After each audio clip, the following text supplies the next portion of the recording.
Hi and welcome to the Whimsy Stamps channel. I'm Lisa. Thanks for joining me. So today I have a super simple step out card for you. You'll be seeing some more of these throughout the holiday season, I'm sure.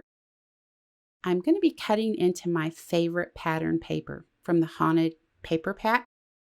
So I'm going to get us started with a A2 card base, black card base, 4 1/4 by 5 1/2 inches. And we need one strip of black cardstock, 1 1/2 inches wide by 11 inches long. We're going to score this at the 5 1/2 inch mark and then at the 2 3/4 of an inch mark. We're going to fold up and then we're going to fold down. And we're creating a Z with this. Now I'm going to refer to this as the Z fold mechanism throughout the video, just so you guys know what I'm talking about. I cut my pattern paper 4 inches by 3 1/2, and the piece on the left is 4 1/4 by 5 1/2 to cover our card base. Now I took my time when cutting this. I wanted to make sure the pumpkins were centered and that everything was going to line up nice and neat when I added it to the card. I took my Z-fold mechanism, centered it on the card base, took a pencil, drew lines down the side of it. It makes it easier to know where you need to add your glue, and it also makes it easier to line your Z-fold mechanism up straight on your card base. 2 pieces of black cardstock. You can use scrap cardstock for this, cut to fill in the sides, on the sides of the Z-fold there. If you don't, when you add your pattern paper, you're going to have a hump there in the center. So by filling in those gaps or those areas on the side of that Z-fold, this piece of pattern paper is going to lay flush across the top of our card. I use tear tape. Some call it Sookwane, some call it score tape to add this pattern paper. So we're pretty much done. I did cut a piece of black cardstock off screen to go behind this 4 inch by 3 1/2 inch piece.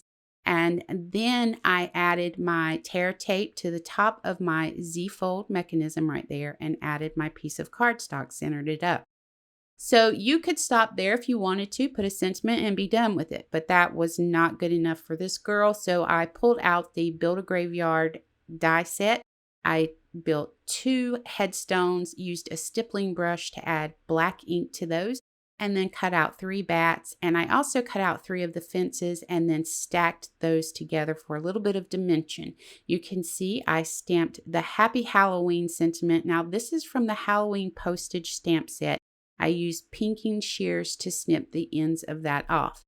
Now if you notice, look at the pattern paper. It has chunks missing out of it, and along the edge it has some jagged edges. Again, I used my Pinking Shears. Now, when you look at this head on, you can see through those jagged edges and pieces missing, and you still see the pattern right behind there. I love the way this turned out. It was so much fun just to sit down and play with this. I really wasn't sure how I was going to go about using this pattern paper, but I knew I had to do something with it because I absolutely love it.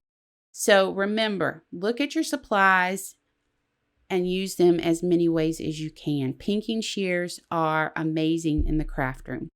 Thanks for joining me. I hope you enjoyed the video. You know you can find out more information on the supplies over on the Whimsy Stamps website. I hope you're subscribed to the channel. If you're not, go ahead and click that subscribe button and ring the bell to be notified of new content. Until next time, take care.